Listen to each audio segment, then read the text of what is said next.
All right, welcome to the Unit 1 flip video. You should have guided notes for the video, but if you don't, go to my website under the Class Resources tab and grab them, please.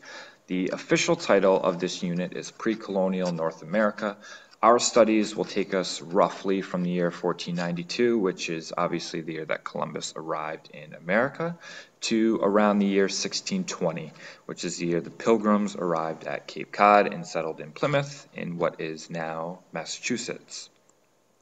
So to start, in the mid-1400s, Europe experienced the Age of Exploration, or also called the Age of Discovery, which is a time period when Europe explored the globe.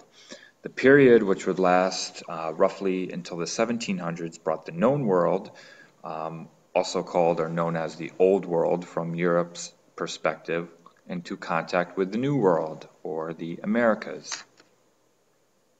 So let's start with motivations for exploration. Why did Europe get out there? Why did they feel the need to explore via the seas and the oceans? The first, and if I back up, the main motivations are often presented or divided into the three G's, which makes it nice and easy to remember. So we're going to start with the first G, which is gold or money.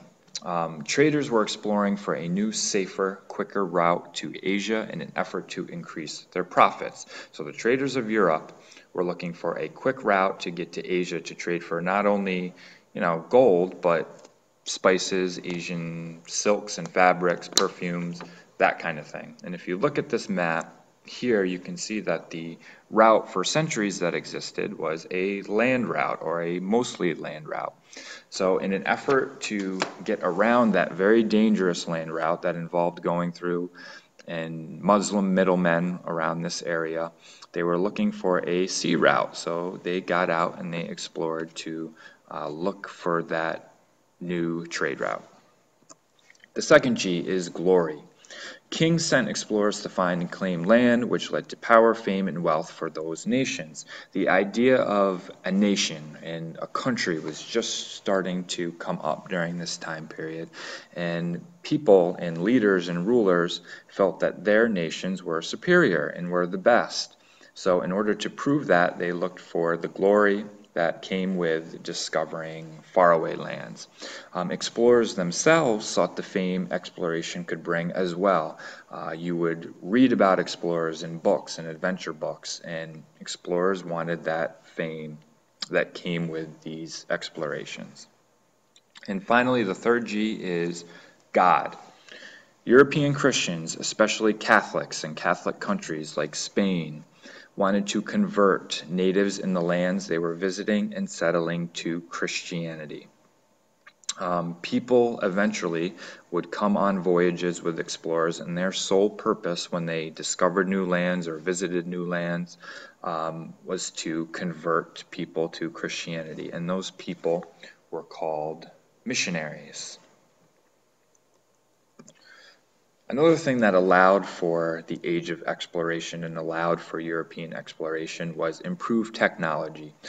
Technology such as improved ships, which made sailing quicker and safer, the magnetic compass, all of these things allowed for improved travel and more effective travel, whereas traveling via the sea for centuries was very, very dangerous, and people often lost their lives, and people still continued to lose their lives, and it was still dangerous, but less so with these improved pieces of technology. All right, so it's important to note that the two countries that led the way in exploration were the neighbors, Spain and Portugal, who are circled in red on the map right there. It makes sense. I mean, they are sea-bordering nations, so it's natural. And there's other reasons as well, but it's natural that they would lead the way in exploration. So we're going to start with a very famous explorer and an explorer who sailed for Spain, Christopher Columbus, who was an Italian by birth, and he believed he could reach Asia by sailing west from Europe. He eventually convinced the Spanish monarchs, Ferdinand and Isabella, to fund a voyage for him, which he promised would gain glory and gold for Spain. In October 1492, Columbus and his 3 ships landed on what is now the Bahamas, obviously discovering is in quotes there, discovering the New World.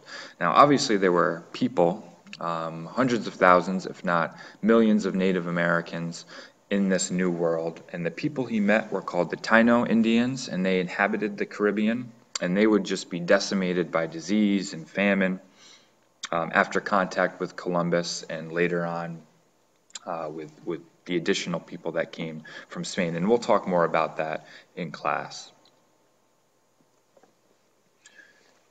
Columbus made 4 voyages, so he made 3 more after the initial contact in 1492. And again, it's important to note that he wanted to reach Asia, what was known as the Indies, India, China, and Japan. Later explorers would search for a northwest passage to Asia for centuries.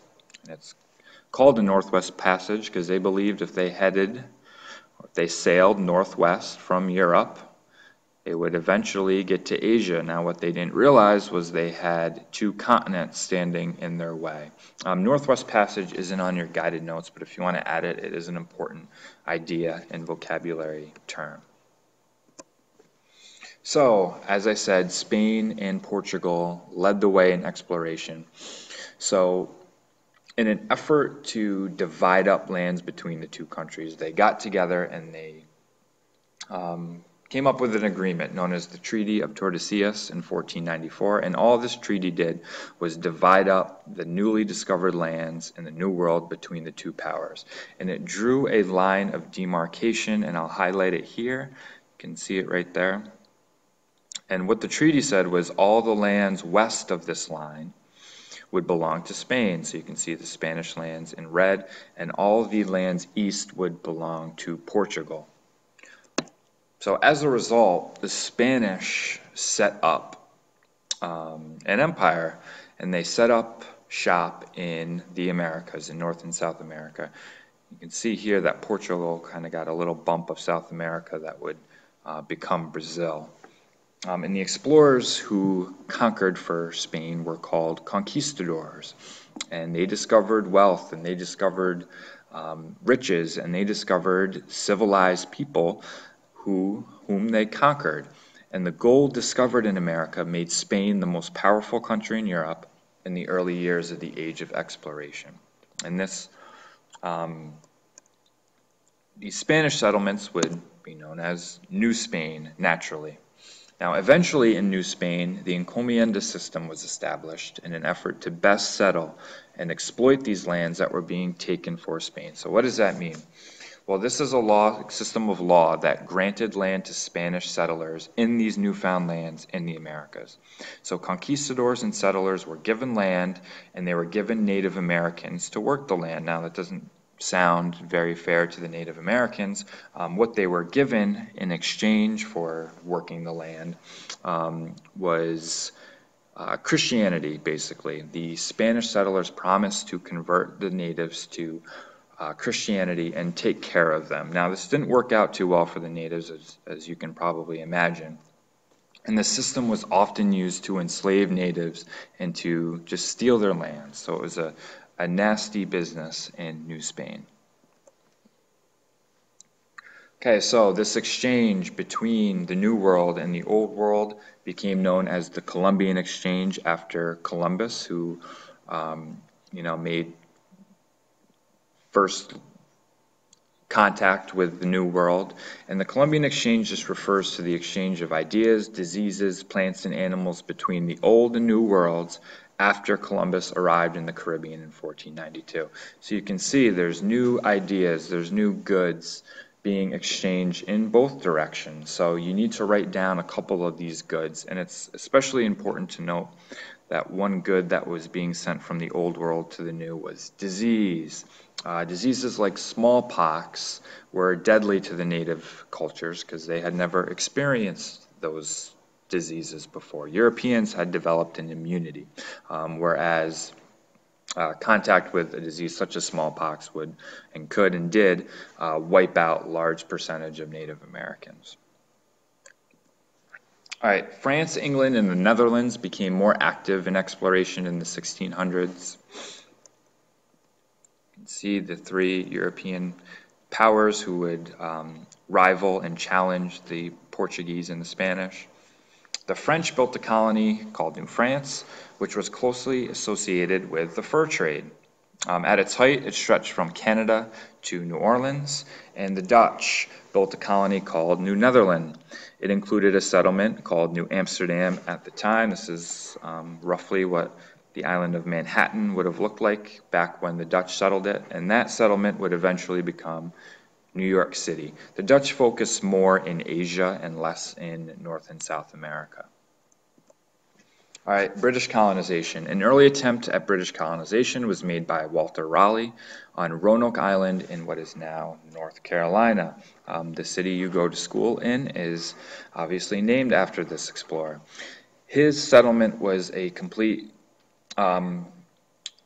failure. It was unsuccessful. The last group of colonists disappeared mysteriously. We'll talk a little bit about that lost colony in class, and all they left behind, not all they left behind, but one thing they left behind was a famous clue, which was the word Croatan carved into a tree. And again, we'll talk about that more in class. And there's a picture of Raleigh here.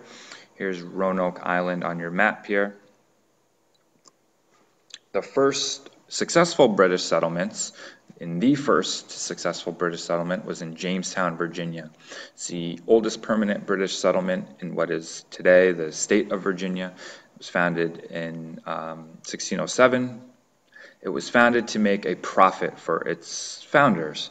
It was a business venture. Its main goal and its main purpose was to make money, which is a little different from the next settlement we'll talk about, which is Plymouth. And after early struggles, 90% of the colonists at Jamestown died in the winter of 1609 to 1610. The colony eventually survived and thrived due to tobacco and planting and trading of tobacco. The second settlement we'll talk about is Plymouth, which was founded by the Pilgrims with a capital P, which are a specific type of Puritans who were seeking religious freedom from Britain. This group landed on Cape Cod, Massachusetts, eventually settling at Plymouth Bay. The group began a relationship with the local Native Americans, and we trace our Thanksgiving to a shared feast between those two groups. And we'll talk about that feast, and we'll talk about the relationship between the locals, the local Indians, the Wampanoags, and the Pilgrims of Plymouth. Now, exploration led to the following things. So some effects of exploration: increased European power through their overseas settlements, the devastation of Native American populations, the African slave trade, increased knowledge about the world at large, and an exchange of goods between the old and new worlds, which, as we mentioned, is known as the Columbian Exchange. So we will talk more about those effects in class, but for now, get those video notes done, and we will talk more in class. Thank you.